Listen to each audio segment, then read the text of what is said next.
So, this is going to be a very special episode, and it's going to be all about how Big Top Pee-wee is the most disappointing sequel in the history of sequels of movies, even more than the Phantom Menace prequels and all that. And it really is. I beseech you to go, like, if you like Pee-wee at all, and if you don't, go fuck yourself. But if you've never seen Pee-wee's Big Adventure, do yourself a favor and go watch that. I can't imagine someone who would listen to this and not have seen Pee-wee's Big Adventure. If you haven't seen Pee-wee's Big Adventure, do not start with Big Top Pee-wee. I beg you. Don't know why you would, because see, it's on the internet. Big Top Pee-wee, as much as it's on the internet for free, and it was funny because we were surprised by that. I considered it a little treat. Because, the thing where you have every single streaming service, the whole thing applies, but it used to just be the Netflix joke. Like, how do you know which movies are on Netflix? Oh, well, is it one that you want to see before turning the TV on and looking? Then they don't have it. Like, if it's a movie you can think of, then they don't. Except for Terminator 2 somehow. Because I was showing that to Alexis, and I was like, well, it's got to be on something. And I was blown away. It's on Netflix? Like an actual good real movie that I remember and holds up and I want to see it right now is on Netflix, the way it always used to work. Or that's not just like a Netflix original. Or just random movies. Like, no, we got movies too. Like, we have fucking Captain Ron and whatever. It's just like, okay. But Captain Ron actually didn't hold up. But Captain Ron is like Citizen Kane compared to Big Top Pee-wee. Big Top Pee-wee is Okay, so let me just back up. Pee-wee's Big Adventure was directed by Tim Burton, and it had all these people involved, and it was just this perfect storm. And that movie, as we said in the Pee-wee podcast, the part 1, they use it to teach, was it script writing? I think pacing. It's one of those films they use in movie school. Don't quote me, but I read an article somewhere that they do use it in film school for either the perfect amount of pacing. So the amount of time it comes where the character comes into conflict or whatever. It's the exact outline of action and activity and stuff that happens in conflict. Yeah, it's perfect. And I think I mentioned before that the Back to the Future screenplay and script are used as there's not a better one of these anyone's ever done. They use that in the school too, which is wild. Those movies came out a year apart. But hey, if any of you are in film school and are like, no, they actually don't, I mean, feel free to tell us if anybody of you is in film school and know that they actually don't, I want you to keep it to your fucking self, because I don't want to hear your pedantic crap about how well, actually, no, I don't give a shit. I really don't have time to be corrected by people who I consider my lessers. Somewhere on the internet, and it's fucking true. I'm willing to listen to things that Meredith might have been making up in an ambient haze more than I'm willing to listen to actual copy and pasted facts from the internet from the likes of all of you. Because even if it is somebody that's I went to film school and it's blah, and then I'll just find out that they took it from a film school thread thing on Reddit, and they're actually just thinking about going to film school and they never actually did. I mean, they're like, well, it's a foregone conclusion that I was probably right, so that's enough to get in John Wheeler's face about it on his YouTube channel. No, it is not. I do not want to hear it from the likes of you, or anyone really. I don't care. The Pope could come in a UFO being driven by people who disappeared in the 70s and just be like, well, John, they don't use the Back to the Future thing, and I would kindly ask him to leave. I don't want to hear. What if Jimmy Hoffa was with him? If Jimmy Hoffa was there, I would entertain it. I would be polite. I would serve them drinks and then eventually kind of give them the old, well, right then. Look at the time. It's school night. And off they'd go. Off back in their UFO. So, anyhow, yeah. So Big Top Pee-wee, it's hard to... So anyway, we did the Pee-wee podcast thing where we mourned a weirdo and the best of us, really. And tried to figure out whether Paul Reubens and Pee-wee were really two different people or some sort of strange Stephen King Langoliers bullshit. I don't know. But it haunts my dreams. Did we do that? I was thinking about it while we were talking a lot, and that counts.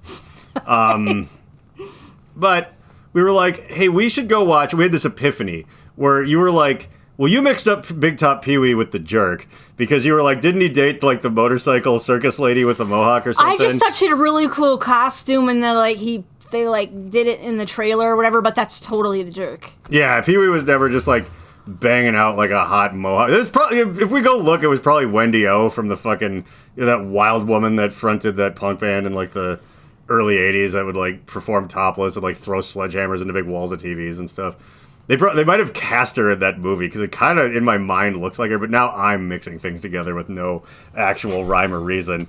I think I just hope it's her, or like it was probably someone who was actually just one of the female grunts in Aliens or something, and I don't know. But like whoever it was, that was The Jerk starring Steve Martin, which holds up beautifully. Whereas Big Top Pee-wee, I could never figure out. Like I knew that I loved Pee-wee, and I still do, and I had Pee-wee's Big Adventure VHS taped off of something, and I would watch Pee-wee's Playhouse, which is infinitely entertaining and totally insane if you watch it now. Like the only thing that messes with you is the context of it's now, so you're like, well, we're kind of used to like the Eric Andre show and stuff, but I'm like, this is for like little kids at 9 a.m. in like the mid '80s or whatever. But Big Top Pee-wee, it's like we had that taped off a TV on a VHS tape also, and I remember, like, only watching it a couple of times, and I'm always just being kind of, like, tired and bored, like, afterwards, but I was like, maybe I was just missing something. And then Meredith, I was like, what even happened to that? And I'm like, I know he had a hot dog tree, and then they, like, turned old people into little kids because the circus was there, and then we'd, like, jazzed ourselves up with that idea that, like, well, maybe this was a gem. Yeah, like, we missed something. We just, as a kid, it just didn't hit right. You know, we didn't have done drugs yet. We didn't just fully understand it. It was over our heads. Yeah, it's possible. But the thing, it was already a shadow was looming because we had not done drugs yet then, and those other things were absolutely mind-blowing. And so it was like, and then there's other exhibits of things pre-drugs, like Ren and Stimpy and stuff, and then you watch it now and you're like, okay, I feel the same way about this now that I'm on mushrooms as I did when I wasn't on mushrooms, but I was 5. Like, it all makes sense. But, yeah, so we decided we would review Big Top Pee-wee, so you don't have to watch it, even though you should, because I just don't know if I could properly explain my anger and disgust at this thing.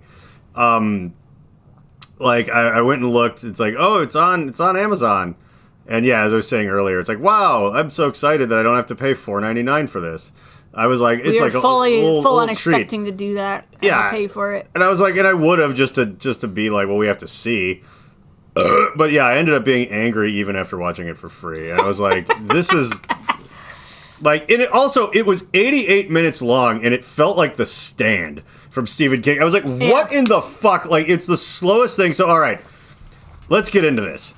So in Big Top Pee-wee, they were trying to do the thing, which I postulated on the other podcast, and I think it's correct, or it ended up being correct, where it's like, oh, in this one, he's in like a different time period, and he's like a farmer. He's like in the 40s, and he's like a Dust Bowl farmer, but he also has like a futuristic greenhouse full of like thumbprint analysis things, and like he's like growing food. Yeah, he's like a weird like scientist. Yeah, he's like a science farmer in the 1940s, and he has a talking pig. And also, all animals talk, don't they? No, you said that, and then again, it was only the pig. It was only the pig. Only the pig talked. Okay. One of the circus guy had a circus freak wife that was a tiny lady that fit in his pocket, but that was a human person, and she talked. But yeah, the pig. And the pig was like, yes. And I was like, that was kind of funny. It sounded like Fat Albert, but it was not voiced by Bill Cosby. I thought Paul Rubens was voicing him, but it wasn't. No, it was just another person. It was some guy.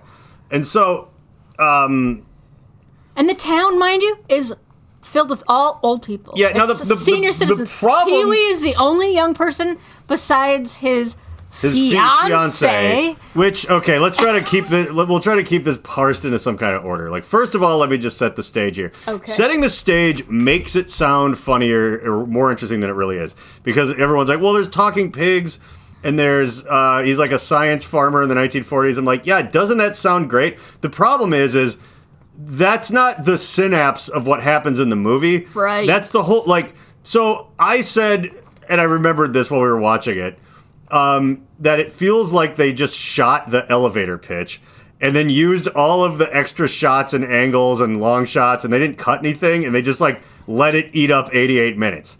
Like, the elevator pitch would be this. Pee-wee lives in the 1940s as some kind of food scientist man with a talking pig. Everyone in the town is an extremely old person that hates him for I don't know what reason. It's like they said something that alluded to the fact that he didn't choose to be old. Like, they all were like, you need to get old like us, Pee-wee. And that, see, you're thinking this is a good movie now, but hang on.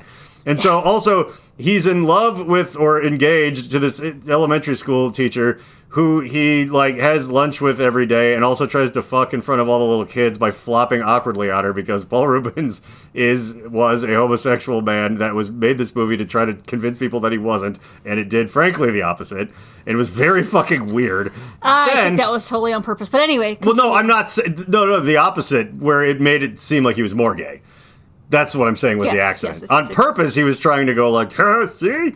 And I don't know why you would do that. Like, Pee-wee, just be you, but oh well. He came out when he was like 70. No, I think he was overdoing it to prove a point, to be like, yeah, I'm gay. Fuck you. Oh, you really think that? Yeah. This was done far too shittily for that to be like, okay, well, anyhow.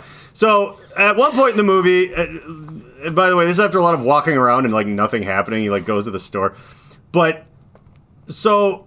the circus comes into town because there's a hurricane. Circus blows into town. Because of a storm. Oh, wait, hang on. When he's in the storm shelter, the other animals do talk. You're right. But only in that scene.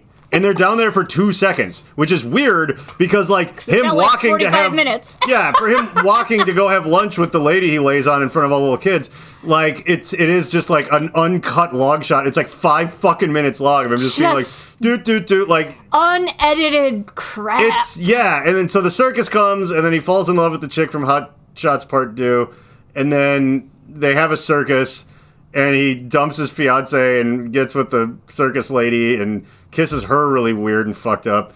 And then they have sex, and then there's a montage of, like, sexual, like... But it's not even... Yeah, there's, like, fireworks and, like...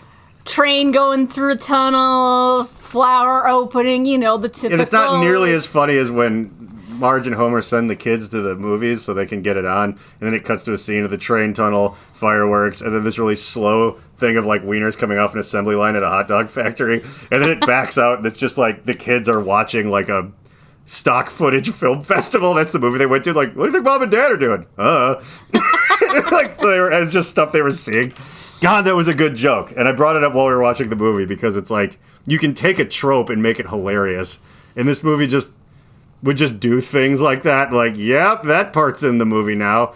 But yeah, and then, so he has a hot dog tree, which is the only part I remember. And he puts this weird thing into it that shrink the wieners into cocktail wieners. And when he feeds them to the old people, they turn into little kids, and now they like the circus. Because they hated the circus because it was fun or something and full of freaks, and it was just like in The Greatest Showman, except for it wasn't like fun or kind of silly or with cool singing. Like, The Greatest Showman has some good musical numbers. Right, and so you'd think that main part would happen, 15, 20 minutes into the movie.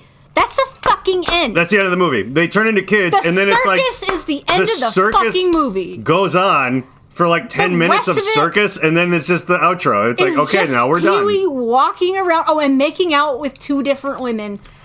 And that was really the thing of like, let's see how many kissing scenes we can give Pee-wee, since he wasn't interested in the girl in the first movie and the TV show or whatever. I think he kind of liked Miss Yvonne, but it was kind of like just...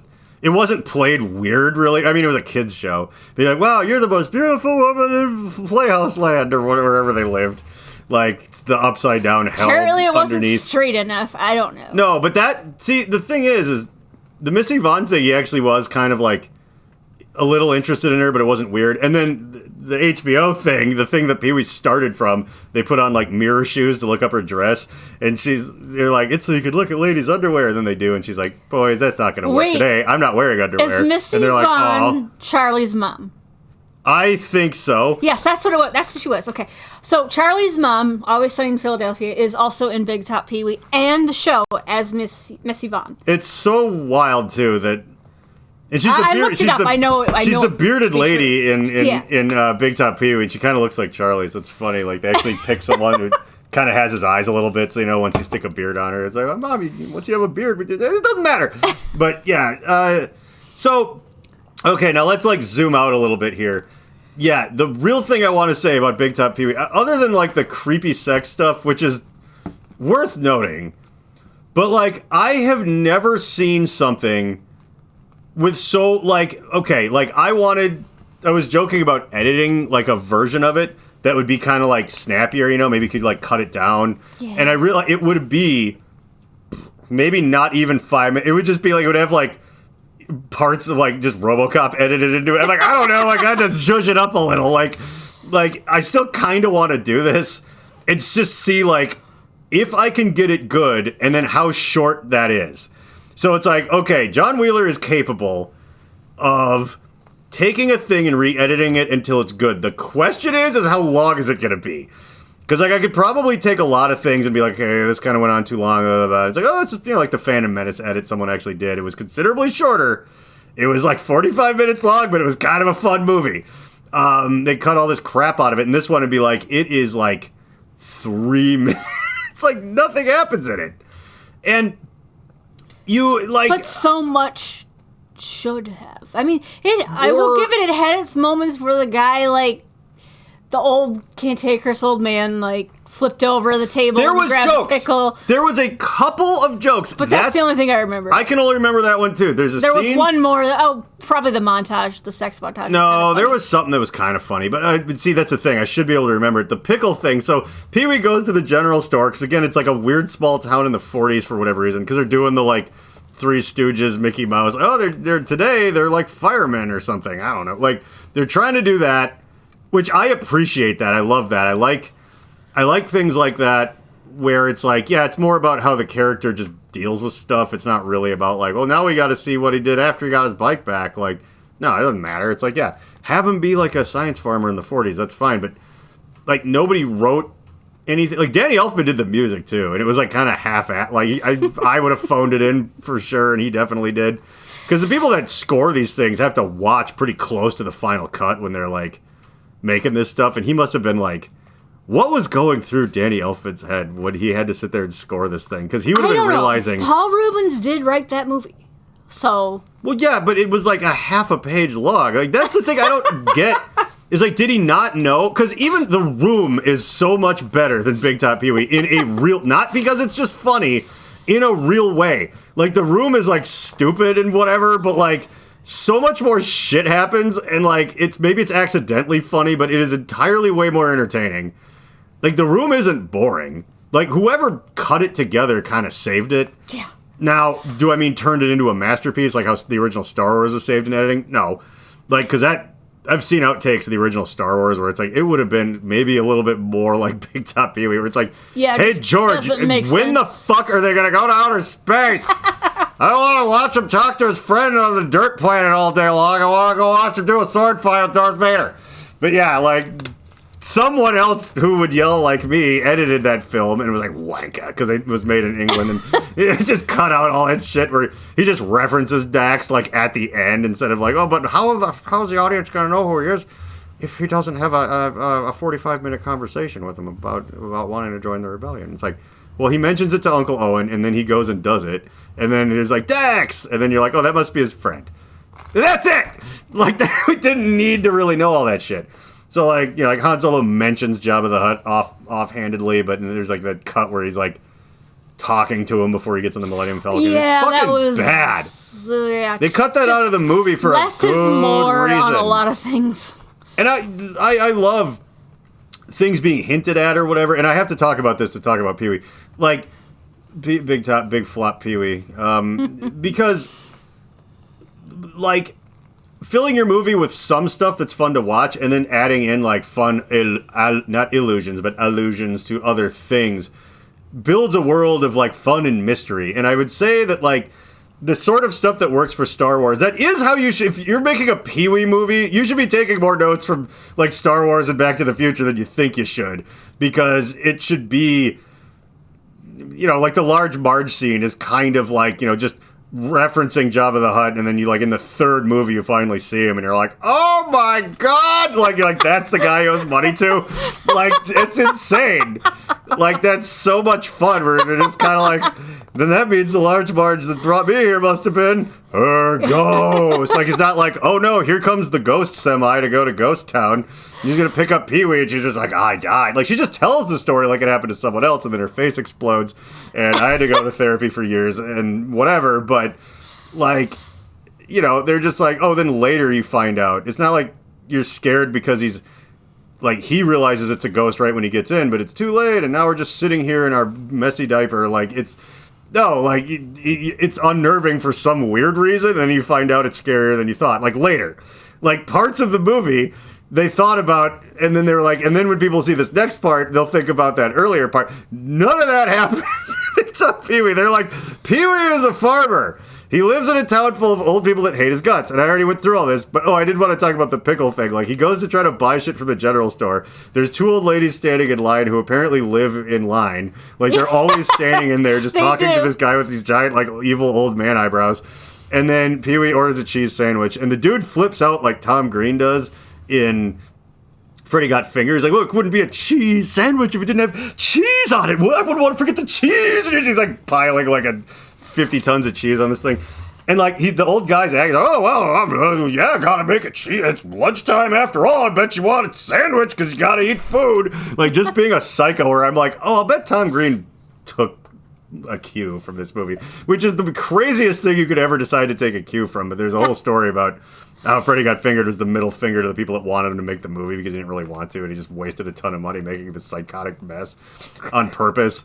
Like, there's so many shots where people in the background have their finger up to the camera. Like, people like went through and were like, he did this on purpose. Also, all the people in the Pee-wee town, this is the other connection we made to Freddy Got Fingered. All the people in the old-timey farm Pee-wee town, they're all old. There's no other even Pee-wee age people except for his fiancée, and there's like little kids in like a scene. Yeah, but like 4 everybody else kids. is just old people, and I don't know who their parents are because they're all like, they'd be like their great-grandparents. Like, but all the extras in Freddy Got Fingered were old people, like on purpose, and they were like, and of course the interviews for him in that movie, like, we figured out what he did, but it's not like he's gonna be like, oh yeah, well, I wanted to make a statement that I like making my show, but I didn't want to make a movie, you know. Maybe years later he did. But at the time on MTV, they'd be like, so, Tom, like, how come all of the extras in Freddy Got Fingered are elderly people? And he's just like, because old people are stupid. Old people are stupid. Oh, yeah. And it was like, yeah, they are. It's funny, but, like, they're all mad. They're all the people in line at the bank are, like, 80 years old. Like, for some, there's, like, no, normally I'm just, like, spitting beer all over the TV. But,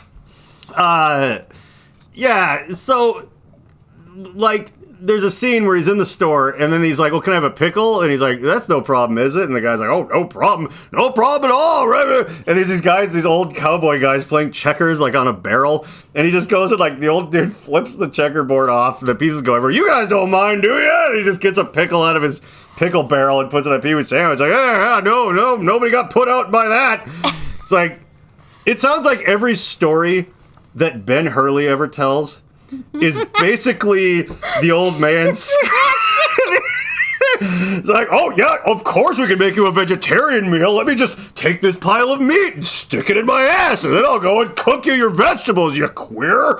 And Ben's like, oh, I just wanted a vegetarian thing from this place. Like, oh, whoa, well, this won't destroy my whole family, will it, Martha? Oh, this young boy who wants a broccoli sandwich is gonna put us in the poorhouse. Like, the way he describes the things that happened to him are like watching that scene in Big Top Pee-wee. So I need to get a hold of him and you have him really watch do. That scene or something. Like, Ben, you really do. Your version of reality is a lot like that. The funniest part of Big Top Pee-wee, which that's a gold medal right there.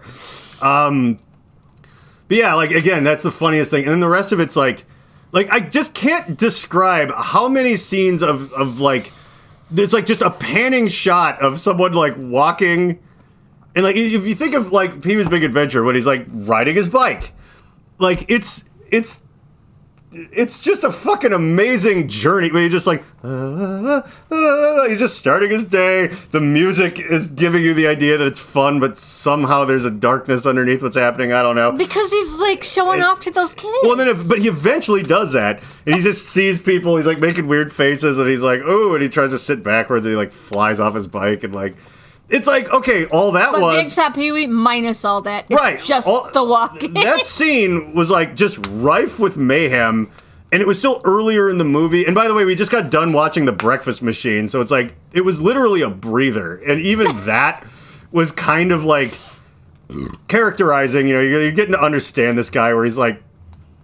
That's the thing, too. He has like a character in Pee-wee's Big Adventure. Like, oh, he's Pee-wee, you take it for granted. But like, the way... that he kind of like, he has all this crazy shit. He's obviously kind of eccentric. He sort of does whatever he wants. And then like, he, you know, he's got his bike, but he does just make an idiot out of himself occasionally. So you're like, okay, he gets hoisted by his own petard here and again. Like, he flies off his bike. He's like, I meant to do that. And the kids laugh at him or whatever. And you're like, okay, he's relatable because it's not like he's the coolest guy in the world. He has his foibles. And then, like, you know, Dottie, who's, like, super hot and just has that voice. Like, there is just nothing she's not into, you know? You just, jeez. That is just one of those just short little drunk things that's just like, yeah, whatever. Like, what? Like, whoa. Yeah. And he's turning, she runs her own bike shop and everything. She has a business and shit. But the way that he kind of turns her down, like he like giggles when he turns around after he gives her that loner rebel speech. Like, it's like he does think sort of like highly of himself, but mostly just because he just thinks kind of stupidly of everybody else. And they kind of do mostly end up together at the end too. Like, it's not mostly he just thinks he's too good for drive-in movies. Yeah, like and at the we'll settle up at the drive-in. He's like, what? Yeah, like let's stop talking about the good movie and get back to the bad movie. Okay, well, like so anyway, just imagine this thing where there's like there's like 3 plot points, no jokes. And it's just, like, even when the circus comes to town, he's just kind of, like, talking to him. And they'll be, like, sitting there, like, there's a scene where he's, like, riding on the wagon with the guy. And I don't know where they're going because they're staying in the town. And they're like, well, we got to put on a show. But they're in the middle of nowhere. They got blown in by a fucking twister or whatever. And, like, but that doesn't matter. The pointlessness of the movie doesn't even matter at this point. It's more like, at this point, it's just the shots and things. So he's, like, sitting there talking to this Tom Sizemore or whoever the fuck is the old guy. Is that who that was? No. Not Tom Skerritt. No, it was some other old cowboy man who's in all these movies. His name rhymed or something. I said it in the last podcast. Yeah, you did. But I'll but anyway, they're just talking about, like, well, maybe we could, you guys could stay with me for a while. And, like, you know, you could have the circus here for, like, the old people that hate everything or whatever. And he's like, well, maybe we could take a little time off. But again, Chris Christopherson. Yeah. And he's the ringmaster or whatever. He'd be Hugh Jackman in The Greatest Showman or whatever. He was Mace Montana. That was his name. He had his name was Mace Montana. Name. That's right. No, yeah, I remember them saying his name now. Barely. But they're sitting there, like, just riding on the wagon, like, just deciding what to do with this just, like, static shot, like... And mind you, this isn't them talking in the car in Pulp Fiction, where, yeah, that's a static shot, too, but it's, like, iconic. Like, because they're actually talking about stuff and it's interesting or whatever, but it's, like... There's even less cuts in this than there is in that, and it's just, like, an episode of Car 54, Where Are You?, which also would be, like, a million times more entertaining, even though it was Herman and Grandpa Munster as cops in, like, the 50s, just kind of, like, eating donuts and doing nothing, but... I would watch any episode of Car 54, Where Are You? Over Big Top Pee-wee any day. But yeah, but the climax of the movie too is just that he kind of like dumps his fiance, well, he cheats on her. And again, we don't even really know why. He just does. Like, there's no characterization or anything. It's like there's also we don't care. You don't care about any of the characters. The only character I care about is that cantankerous old man. Everyone else can go fuck themselves. Well, I like him. Well, okay. I just want to stick, if I can. Oh, and Charlie's mom, the beard lady, sure, whatever. No, the old people, because like the 2 old ladies that live in line at the store, like 24 hours a day, like they were doing. All of the old people were these like real older actors that they kind of got. Like they might have been character actors, or whatever, but you've seen all of them randomly in other things, like, and they were just sitting there chewing the shit out of the scenery. You could tell that like. It was just a job, and the last movie was really big, so they were just gonna do their, like, old people character acting, like, they're gonna do the shit out of it, which they absolutely did. And that's, like, the worst part, because it's, like, it just shows how, like, terrible editing and planning and everything can wreck even, like, if there was, like, tons more jokes with the old people, you know, like, antics, and, like, like, the old lady who gets launched out of the thing in Gremlins or whatever, it's, like... Like, there should have been, like, a bunch of crazy bullshit happening with the old people. They really weren't. They just kind of would... They were kind of funny when you would interact with them or whatever, and they were, like, doing their job, but then they would just be like, well, we serve you these papers to get rid of the circus. It was kind of funny how old the sheriff was. Is you get the shop owner and some of the people, like, well, they might be, like, 80 years old, but, like, the acting sheriff was, like, every bit of, like, 81 or something. It's like, he should be, like, retired. Matter of fact, in the 40s, maybe they were all supposed to be, like, 50. That's what people looked like in, like, a farm town in the 1940s or whatever. They looked like those pictures of old people you see and you're like, well, that guy must have been 90 years old. It's like, he was 43, like, which is how old I'll be tomorrow. There's a meme going around of, it's an Oppenheimer shot of the guy who played Einstein, and then Oppenheimer's there, and then they just photoshopped Ken in there, and it was like, my dad, which is Oppenheimer, my grandfather, which is the Einstein, and me, which is Ken. Which is Ken, yeah. It's pretty funny. I don't know. I thought it was cute. I love, that is... Actually, my favorite, like, dad goof that I saw recently was, like, someone... It was a picture of, like, Andre the Giant wearing just, like, not even the over-the-shoulder thing, like, just the wrestling diaper, and just he's, like, seated doing... And he's all just, like, it looks... His hair is all messed up, and it was, like, in the early 80s or something. It was just hairy chest and all sweaty, just kind of, like, slouched in, like being Andre the Giant or whatever. And the caption was just, like... Oh, we're going to have your birthday party at our house. Invite all your friends. It just says, my dad, when they show up or something. He's just in his underwear, like, ugh. Like, that's... I remember that dad. My dad did not do that shit. He wasn't like the guy that had, like, intentionally turned the Chuck Norris movie up as loud as it would go, just sitting there in his tidy whities like Homer Simpson. Like, hey, kids, like... Yeah, like, my dad either. He'd just disappear. No one ever knew my dad. Yeah. Yeah, that's the thing, though. It is funny that, like, looking at, like, the memes and things, and you're like, this was some people's dads. And even if it wasn't your dad, it's like you knew someone whose dad that was. You absolutely knew, like just belching karate movie underwear dad that was like, are you an alcoholic or actually kind of, like, touched in the head, or, like, is this kind of just... Like, my buddy, like, high school friend, the Norgard brothers, like, Joe Norgard, is like, their dad looked a lot like a mix between Peter Weller and Terry Bradshaw.